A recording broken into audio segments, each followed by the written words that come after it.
សួស្តីអ្នកទាំងអស់គ្នាធ្លាប់ឆ្ងល់អត់ថាមុខវិជ្ជា ICT ឬបច្ចេកវិទ្យាព័ត៌មាននិងសារគមនាគមន៍ដែលយើងរៀននៅអនុវិទ្យាល័យ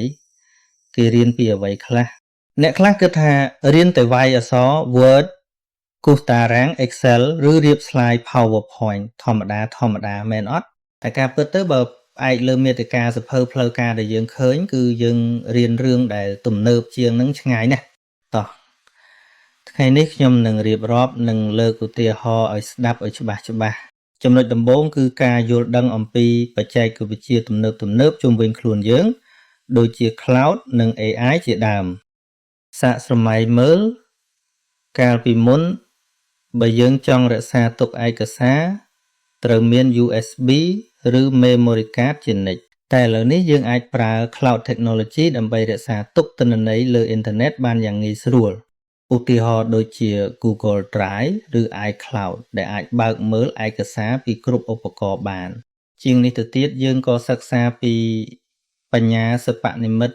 ឬ AI ដែលកំពុងមានឥទ្ធិពលខ្លាំងនៅសម័យនេះយើងនឹងយល់ថា Chatbot និង YouTube ឬ TikTok recommendation system ដំណើរការយ៉ាងដូចម្ដេចផ្នែកបន្ទាប់គឺការប្រស្រ័យទាក់ទងនិងអក្ខរកម្មមេឌៀដែលសំខាន់ខ្លាំងក្នុងសម័យ Digital យើងរៀនប្រើអ៊ីមែលសម្រាប់ការងារផ្លូវការនិងការទំនាក់ទំនងដែលមានរបៀបរៀបរយមិនមែនត្រឹមតែឆាតលេងទេតែត្រូវចេះសរសេរខ្លឹមសារនិងចំណងជើងឲ្យត្រឹមត្រូវយើងក៏រៀនពីក្រមសីលធម៌ក្នុងមេឌៀនិងការទទួលខុសត្រូវពេលប្រើបណ្ដាញសង្គមឧទាហរណ៍ពេលប្រើ Facebook ឬ TikTok តើយើងគួរចែករំលែកព័ត៌មានបែបណាដើម្បីជៀស fake news ដើម្បីការពារការផ្សព្វផ្សាយព័ត៌មានមិនពិតនិងការបំពានតាមអ៊ីនធឺណិតឥឡូវចូលមកដល់ផ្នែកសប្បាយបំផុតគឺការសរសេរកូដនិងការដោះស្រាយបញ្ហាយើងមិនមែនគ្រាន់តែរៀនចាំមេរៀនទេ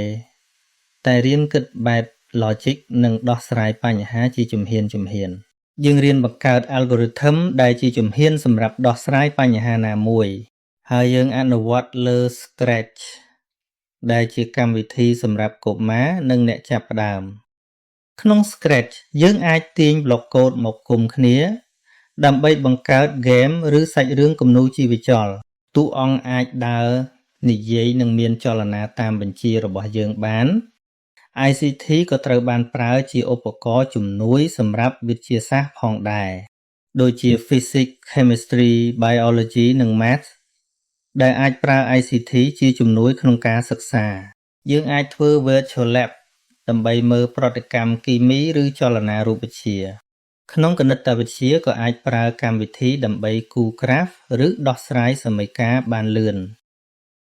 ចុងក្រោយគឺជំនាញស្រាវជ្រាវដែលសំខាន់សម្រាប់ពេលសិក្សានៅសាកលវិទ្យាល័យយើងរៀនស្វែងរកទិន្នន័យពី e-library និងប្រភពដែលមានភាពទុកចិត្តបានមិនមែន copy ពី Google ធម្មតាទេតែយើងចេះវិភាគនិងប្រើប្រភពត្រឹមត្រូវយើងក៏អាចបង្កើត Google Form ដើម្បីស្ទង់មតិនិងប្រមូលទិន្នន័យសរុបមក ICT ជួយឲ្យយើងក្លាយជាពលរដ្ឋ Digital ក្នុងសម័យថ្មី